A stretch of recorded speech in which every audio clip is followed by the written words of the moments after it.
Okay, simulan na natin to. Alam nyo, kapag pinag-uusapan natin yung kasaysayan ng Pilipinas, lalong-lalo na yung Katipunan, may isang pangalan na agad-agad papasok sa isip nating lahat, di ba? Siyempre, si Andres Bonifacio. Siya yung sikat na supremo.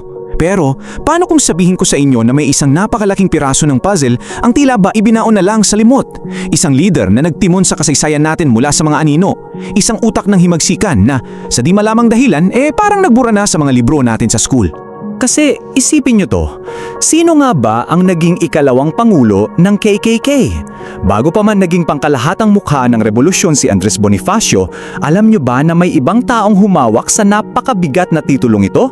Oh, ikalawang pangulo ng Katipunan. Kung wala kayong may sagot ngayon, nako, huwag kayong mag-alala kasi karamihan sa mga Pilipino hindi rin talaga alam. At yan mismo ang misteryong hihimayin natin sa pangsusuring ito. Kilalanin natin siya. Siya si Roman Basa, leader mula sa anino. Grabe, napakabigat ng titulong yan, ano? Nakakalungkot lang isipin na ang isang napakatalino at napakahalagang tao naging anino na lang talaga ngayon. Lalo na kung iisipin mong ibinigay niya ang buong buhay niya, literal, na ang huling hininga niya para lang maging malaya tayo. Kaya ngayon, aalamin natin yung kwento niya para mabigyan naman ng hustisya yung naging sakripisyo niya. Tingnan muna natin kung paano nagsimula ang lahat. Pinanganak si Basa noong 1848 sa San Roque, Cavite. At yung naging takbo ng buhay niya, napakakulay. Alam nyo ba, bago siya naging revolusyonaryo, nagtrabaho muna siya bilang clerk o kawani sa hugbong dagat ng mga Kastila. Isipin nyo yun, araw-araw siyang nagtatrabaho sa mismong sentro ng kapangyarihan ng mga nananakop sa atin. Yung posisyong yun, yung mismo yung nagbigay sa kanya ng kakaibang talino at pananaw.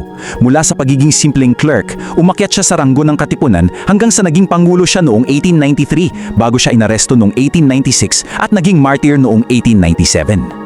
Ngayon, pansinin niyo yung malaking kaibahan niya sa iba. Habang yung karamihang Katipunero abala sa pisikal na pakikidigma, naghahasa ng mga itak at naghahanda sa labanan, iba yung atake ni Roman Basa. Siya yung utak, siya yung tahimik na nagpapatakbo ng buong organisasyon behind closed doors. Siyang nag-ayos ng lahat ng mahahalagang dokumento at yung napakasensitibong lihim na komunikasyon nila. Kasi let's face it, kung walang maayos na sistema ng komunikasyon at mga papel, mabilis na guguho kahit anong lihim na kilusan, di ba? Tumutok tayo saglit sa taong 1893. Ito kasi yung naging turning point, hindi lang para sa kanya, kundi para sa buong Katipunan. Dito siya formal na pumalit kay Deodato Arellano bilang Pangulo.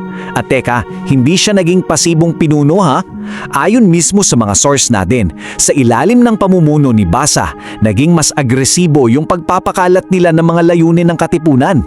Talagang pinabilis niya yung pagdami at paglawak ng kilusan.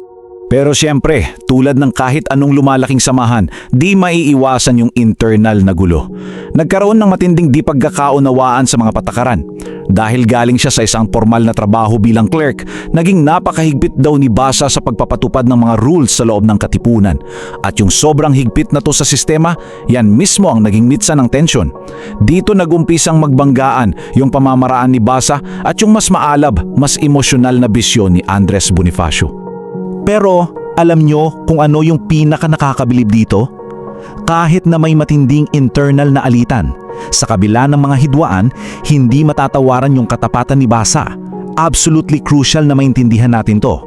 Kahit na magkaiba sila ng pananaw ni Bonifacio, kahit nagkabanggaan sila ng prinsipyo sa pamumuno, ni minsan, hindi niya tinalikuran ang Katipunan.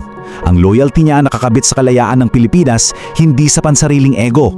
Dumako tayo ngayon sa pinakamadilim na bahagi ng kwento niya. Noong 1896, noong nabisto ng mga Kastila ang Katipunan, si Basa ang isa sa mga pinakaunang hinuli. At sa loob ng madilim na kulungan, grabe yung inabot niya. Dumanas siya ng napakatinding torture at pagpapahirap. Pero kahit na anong sakit ang ibigay sa kanya, hindi niya ibinunyag ang mga lihim ng samahan. Tikom ang bibig niya. Pinili niyang saluhin sa lahat ng sakit para maprotektahan ang mga kasama niya hanggang sa araw na hinarap niya ang firing squad. At ang lahat ng tahimik niyang sakripisyo nagtapos noong Pebrero 18, 1897, diyang mismo sa Bagumbayan. Sa mismong lupa kung saan dumanak ang dugo ng napakaraming nating martir, doon siya nagalay ng sarili niyang buhay. Taas noon niyang hinarap ang mga baril ng mga kalaban kasama ng iba pang magigiting na martir mula sa Cavite. Namatay siyang tahimik pero may di matitinag na tapang sa puso niya. So ano nga ba ang pinakamahalagang punto ng lahat ng ito? Simpleng-simple. Ang kabayanihan, hindi laging nasusukat sa kung gaano karaming kalaban ang napatay mo sa labanan, kundi sa tibay ng paninindigan mo sa gitna ng matinding pagsubok. Si Roman Basa, binabago niya yung typical nating idea ng isang bayani. Hindi mo kailangan palaging nasa unahan ng gera na may hawak na sandata. Minsan, yung pinakadakilang forma ng kabayanihan ay yung kakayahan mong manahimik habang pinapahirapan ka, mabuhay lang ang pag-asa ng iba.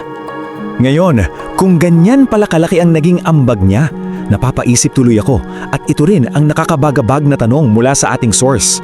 Bakit parang nabura siya sa kasaysayan? Dahil kaya ito sa politika? O baka dahil tayong mga Pilipino, mas pabor tayong alalahanin yung mga bayani na may hawak na itak at sumisigaw sa gitna ng labanan? Ayon nga sa pananaw ng Alamat PH na nagbahagi ng kwentong ito, ang bawat sakripisyo, tahimik man o maingay, may sarili ang kwento na deserve nating marinig at bigyang pugay. Dito muna natin tatapusin yung ating paghihimay pero gusto kong iwan sa inyo ang tanong na to. Honestly, narinig nyo na ba ang pangalan ni Roman Basa bago ang explainer na ito? Ang dami pa nating mga kwentong hindi napapansin, naghihintay lang na may maghukay. Gusto kong malaman yung mga naiisip nyo tungkol dito kaya i-comment nyo lang sa baba. At kung nagustuhan nyo ang mga ganitong malalimang pagsusuri, di ba mag-subscribe na kayo para sama-sama nating buhayin ang mga hindi nakikilalang bayani ng ating kasaysayan. Maraming salamat sa pakikinig at hanggang sa muli. Kung nagustuhan mo ang kwentong ito, huwag kalimutang i-like ang video, mag-subscribe at i-on ang notification bell para sa iba pang alamat at kwentong bayan. I-share mo rin ito para mas marami pang Pilipino ang makaalala ng kagandahan ng ating mga kwento.